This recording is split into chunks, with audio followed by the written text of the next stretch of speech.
This Kenmore model number 158-1010-18-0 sewing machine has never worked.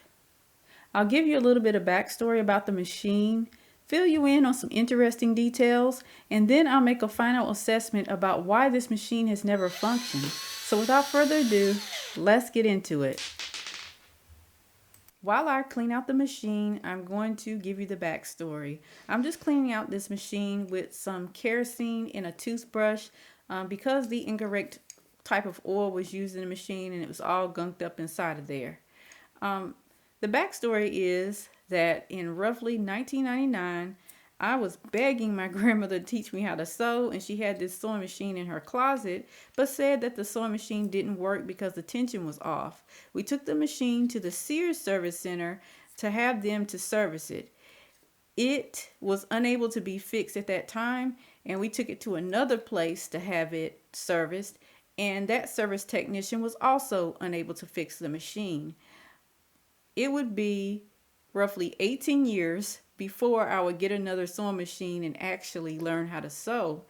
And it kind of became a mission of mine to help people with their problems with their sewing machines, but also to provide some type of education and learning associated with not just sewing machines, but with anything design based, because I believe that those things are important for starting a home-based business, especially a creative one, and just for having fun. Little interesting details about this machine. Well, one interesting detail about this machine is that the bobbin system is a little different than your standard Singer Class 15 bobbin system.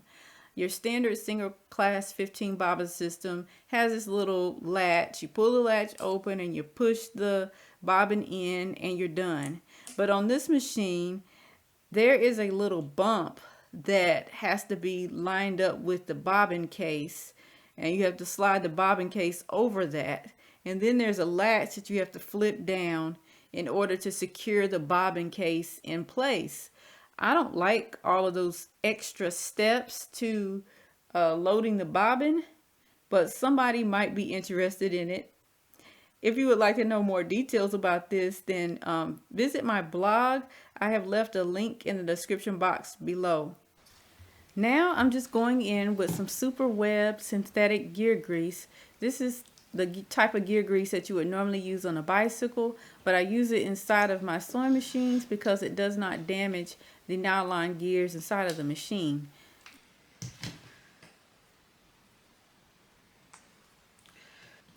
If you ever end up opening up your machine and doing a service on it, make sure that all of the gears get the gear grease, especially this gear here underneath where the bobbin is. That's one that a lot of people miss.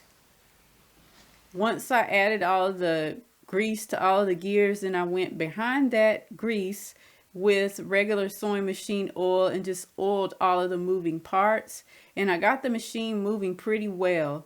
And I really did examine the machine to see what issues that it could have other than having the incorrect oil used in it in the past. And there was one thing that I found, so I'll show it to you in this brief clip here.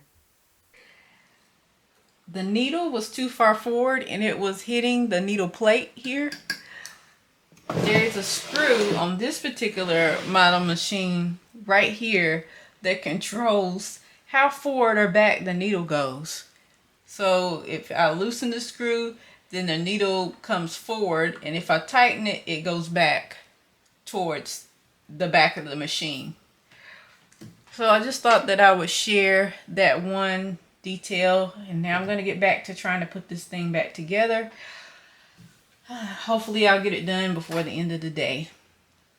So basically, in a nutshell, what the issue with this machine is that this top tension right here inside of the machine is not attached to anything at all. It's just basically a floating button. It's not attached to any type of tension or nothing. I bet you're wondering why you're looking at my Bernina 1010 right now. Well, I do have a special reason for showing it to you, and that is because the top tension works kind of the same way as it does on the Kenmore. When I lift the presser foot on this Bernina, it releases the pressure on this disc. When I put the foot down, it puts the tension back on this disc so that the thread is squeezed in between the disc. To make adjustments to the amount of tension that is on the thread, I have to move this dial here. But the problem with the Kenmore machine is that when I turn the dial, nothing happens. There is no adjustment made to this because it's making contact with nothing inside of the machine. I hope you can understand that the mechanism that runs this isn't working, so it's not making contact with this to adjust the disc tension. So you have really, really loose top tension, and it just can't be adjusted. The bottom tension works just fine as far as I can tell. It's just this that is the issue. And from what I understand, it was that way from the store. As soon as she bought it from the store, it already didn't work. The tension already didn't work on it, and it sat in the closet forever and was never used. The upper tensioner is broken. And the only way to fix that would be to get a replacement part for this part. But I have no idea where you would find that today. So this is going to the trash heap. But I really did want to still take this apart just for peace of mind and to know exactly what happened. So with that, I will say I hope you enjoyed this video. Please like, comment, and subscribe to receive more sewing related content. Peace.